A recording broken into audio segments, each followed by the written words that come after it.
For decades, the Greenbrier Resort in White Sulphur Springs, West Virginia, has been the crown jewel of American high society. Known as America's Resort, its sprawling white columns, 11,000 acres of lush greenery, and iconic floral wallpaper designed by Dorothy Draper have welcomed presidents, royalty, and Hollywood legends. Since the 18th century, the elite have come here to escape the noise of Washington, D.C., to bathe in the sulfur springs, and to enjoy the absolute pinnacle of Southern hospitality. It is a place of tea parties, championship golf, and tuxedo dinners. But beneath the immaculate lawns and the vibrant rhododendrons of the north entrance, there was a secret that not even the most powerful guests knew. While world leaders discussed diplomacy in the ballrooms above, just 60 feet below their feet lay a world of cold concrete, steel doors, and the terrifying reality of the end of the world. In the late 1950s, as the Cold War reached a fever pitch and the threat of nuclear annihilation became a daily conversation in the White House, the Eisenhower administration realized a devastating truth.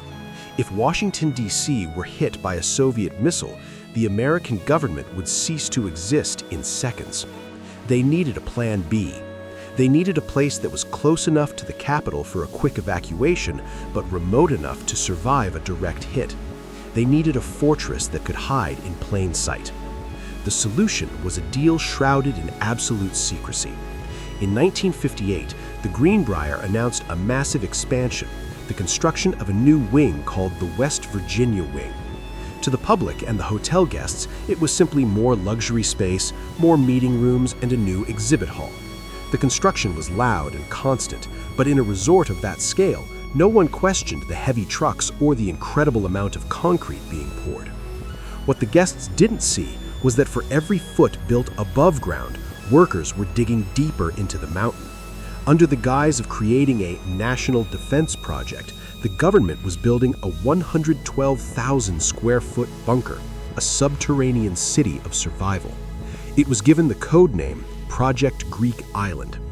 For the next 30 years, the Greenbrier operated as a double agent. Above ground, it was a five-star paradise. Below ground, it was a tomb-ready headquarters for the entire United States Congress. The two worlds were separated by nothing more than a few layers of brick and a secret that was guarded by a hand-picked crew of technicians disguised as hotel television repairmen. Imagine the scene: a senator enjoying a steak dinner in the main dining room, unaware that directly beneath his chair was a dormitory with his name on a bunk, waiting for the day the sirens would scream. This is the story of the greatest architectural lie in American history. A place where the American dream met the nightmare of the apocalypse, hidden beneath a facade of luxury and roses. To understand the scale of Project Greek Island, you have to stop thinking of it as a bunker and start seeing it for what it truly was: a fully functional underground capital of the United States. Hidden behind the West Virginia wing of the Greenbrier, this 112,000 square foot fortress was designed to house up to 1,100 people at a moment's notice. It wasn't just a shelter, it was a lifeboat for the entire American legislative branch. The layout was a masterpiece of Cold War engineering. It contained separate dormitories for every member of the House of Representatives and the Senate. But these weren't luxury suites. Despite being beneath a five-star hotel, the congressman would have slept on metal bunk beds in crowded, Spartan rooms, a stark reminder that in the face of nuclear winter, status means nothing compared to survival. The heart of the bunker featured two massive meeting rooms, the exhibit hall and the governor's hall. To the hotel guests above, these were just standard conference rooms used for trade shows and banquets. In reality, they were the secret chambers of the House and Senate. The walls were reinforced with 2-foot-thick concrete, and the ventilation systems were equipped with high-efficiency particulate air filters designed to scrub out radioactive fallout. But a government needs more than just a place to talk, it needs to function. Project Greek Island was equipped with its own power plant, complete with massive diesel generators and enough fuel to run for weeks. It had an incinerator to dispose of waste, and, chillingly, to serve as a crematorium if necessary. There was a fully equipped medical clinic, including an operating room and a pharmacy stocked with enough antibiotics and potassium iodide to treat 1,000 people for months. Food was another logistical miracle. The bunker's cafeteria, known as the dietary section, was prepared to serve 3,000 meals a day. For 30 years, the government maintained a rotating stock of frozen and freeze-dried food, constantly refreshed to ensure that whenever the bombs fell, the survivors would have a fresh meal waiting for them. Perhaps the most fascinating aspect was the path of history. This was a long corridor that connected the bunker to the main hotel. Thousands of tourists walked this hallway every year, admiring the historical photos on the walls, completely unaware that behind those very walls were 18 massive steel blast doors. The largest of these weighed 25 tons, yet they were so perfectly balanced that a single person could open them, if they knew where the hidden latch was, camouflaged behind the elegant wallpaper. For 3 decades, a small, secretive group of technicians operated out of a front company called Forsyth Associates. To the hotel staff, they were just the guys who fixed the televisions and maintained the phone lines. In reality, they were government agents who spent their days checking radiation sensors, testing water purification systems, and ensuring that the secret city remained in a state of warm standby. Every single day for 30 years, the light switches were checked, the beds were made, and the phones were tested. Project Greek Island was a sleeping giant, breathing quietly beneath the feet of vacationing families, waiting for a phone call from Washington that would change the world forever. Imagine the date is October 22, 1962, at the height of the Cuban Missile Crisis. In Washington, D.C., the red phone rings. The sirens begin to wail across the Capitol. For the 535 members of Congress, the protocol is chillingly simple. Get to the Greenbrier, fast. Under the cover of a national emergency drill or a sudden military transport, a fleet of helicopters and specialized buses would have raced toward the mountains of West Virginia. Upon arrival at the resort, these men and women, the leaders of the free world, wouldn't be checked into the grand lobby with its crystal chandeliers. Instead, they would be ushered through a secret service entrance, bypass the reception desks, and plunged directly into the concrete bowels of the earth. The first 48 hours after the bomb would have been a descent into a highly organized nightmare. As the blast doors, those massive 25-ton steel behemoths swung shut, the connection to the outside world would vanish. Inside, the air would suddenly change, filtered through massive charcoal scrubbers designed to trap the radioactive dust already settling on the rose gardens 60 feet above. The first priority was decontamination. Every senator, every representative, and every essential staff member would have been forced through a series of chemical showers. Their Brooks Brothers suits and designer dresses, the symbols of their power, would be confiscated and burned in the bunker's incinerator. In their place, they would be issued simple, identical jumpsuits. In the bunker, there were no Republicans or Democrats. There were only survivors. The psychological shock would have been devastating. While the world they knew was being vaporized, they would be assigned to their metal bunks. The noise would be constant, the hum of the massive diesel generators, the rhythmic thumping of the ventilation system, and the frantic clicking of teletype machines trying to reach other bunkers across the country. In the Governor's Hall, the newly reconvened Congress would have to face their first terrifying task, determining if there was even a country left to govern. They would sit in their assigned seats, looking at the same wallpaper they had seen in the hotel's meeting rooms, but now the windows were fake, illuminated by fluorescent lights to mimic a daylight that no longer existed outside. The cafeteria would begin its grim routine, serving freeze-dried meals on plastic trays. The medical clinic would be on high alert, preparing for the inevitable cases of radiation sickness among those who didn't make it inside fast enough. Every person inside Project Greek Island would be living on borrowed time, breathing recycled air, and waiting for the radiation counters on the surface to tell them when or if they could ever see the sun again. It was a masterpiece of planning, but it was also a gilded cage, a place where the American government would wait out the end of the world in a silent concrete tomb. The most incredible feat of Project Greek Island wasn't its size or its survival systems, it was its invisibility. For 30 years, from 1962 to 1992, the Greenbrier hosted millions of guests, including world leaders and celebrities who walked right past the entrance of America's most secret bunker without ever suspecting its existence. This was the art of the lie, a masterpiece of camouflage hidden behind layers of luxury. To achieve this, the government used a strategy known as hiding in plain sight. The bunker's main entrance was located in the West Virginia wing, a part of the hotel that appeared entirely normal. The massive steel blast doors, designed to withstand a nuclear shockwave, were not hidden behind secret stone walls or moving bookcases. Instead, they were covered in the exact same vibrant floral wallpaper that decorated the rest of the hotel. These doors, some weighing as much as 25 tons, were so perfectly flush with the wall and so expertly balanced that they disappeared into the decor. A guest could lean against a door that could stop a nuclear blast while waiting for an elevator, thinking they were just touching a beautiful wall. But the disguise went deeper than just wallpaper. The bunker's vast interior spaces were cleverly integrated into the hotel's daily operations. The two main legislative chambers, the rooms meant for the House and Senate, were used as the hotel's regular exhibit hall and governor's hall. During the day, they were filled with business conferences, car shows, and banquets. Thousands of people stood on the very floors where the survivors of the apocalypse were supposed to govern, never knowing that the walls were 2 feet of reinforced concrete, or that behind the curtains lay decontamination showers. Then there was the problem of the staff. How do you maintain a massive underground power plant, a surgical clinic, and thousands of meals without the hotel employees noticing?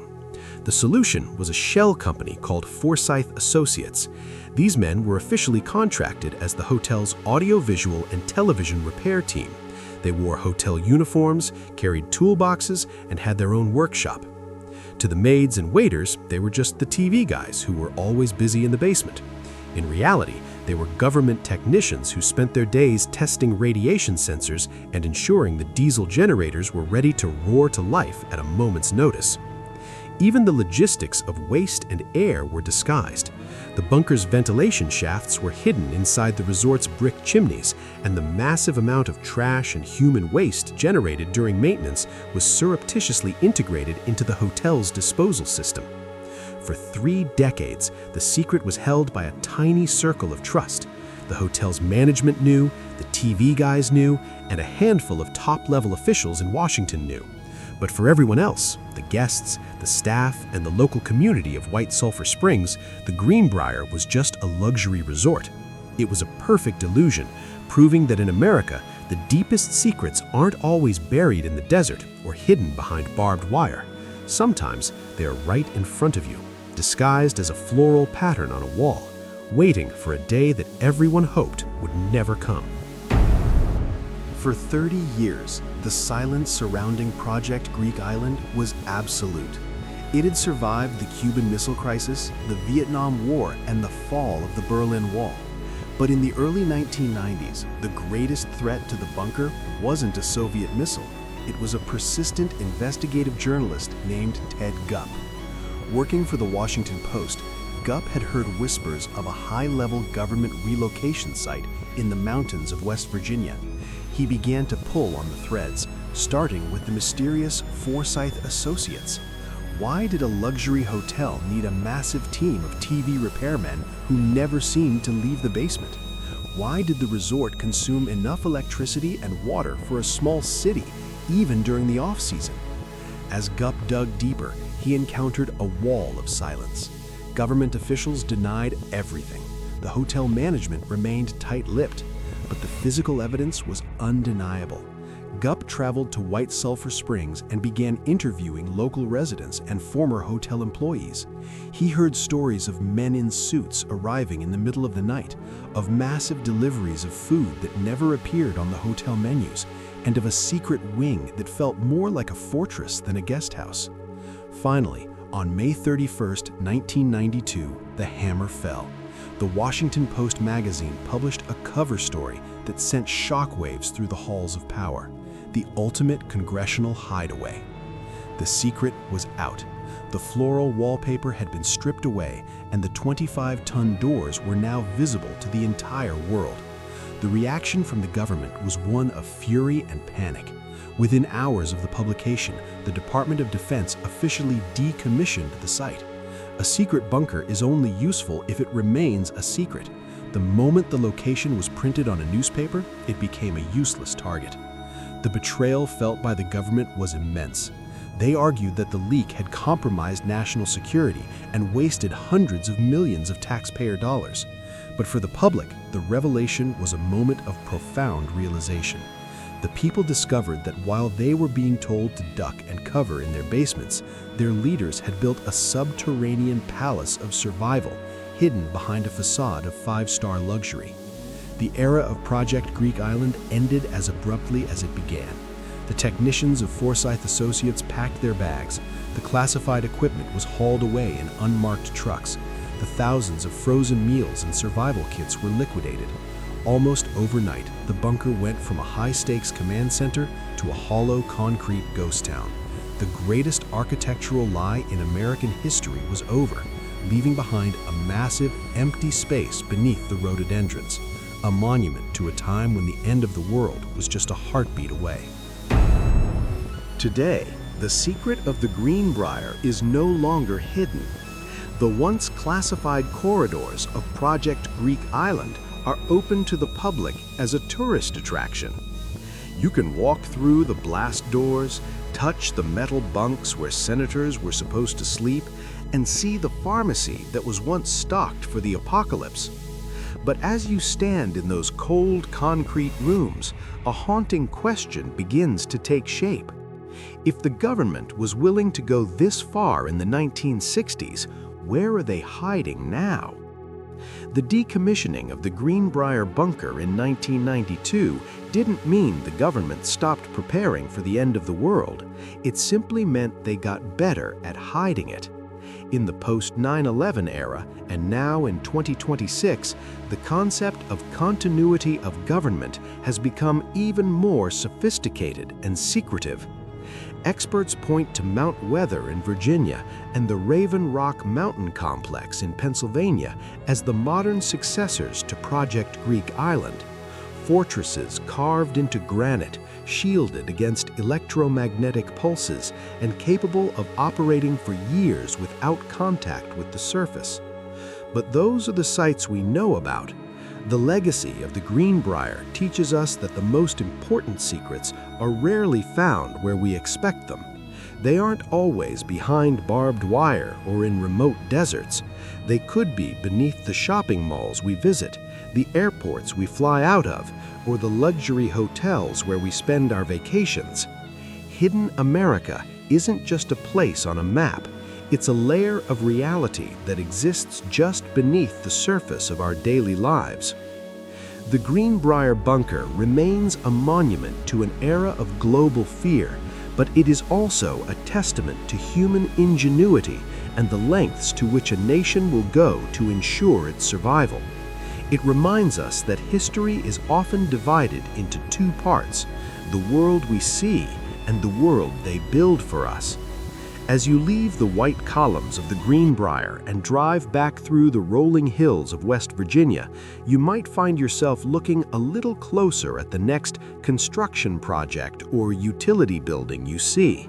Because in a country as vast and complex as the United States, you never truly know what lies beneath your feet. The secrets of the past have been revealed, but the secrets of the present are still waiting to be discovered. Thank you for exploring this hidden chapter of history with us. If you want to uncover more of America's best-kept secrets, hit the like button and subscribe. This is Best Hidden America, where the truth is always deeper than it looks. Join us next time as we dig into the next untold story of the land we think we know.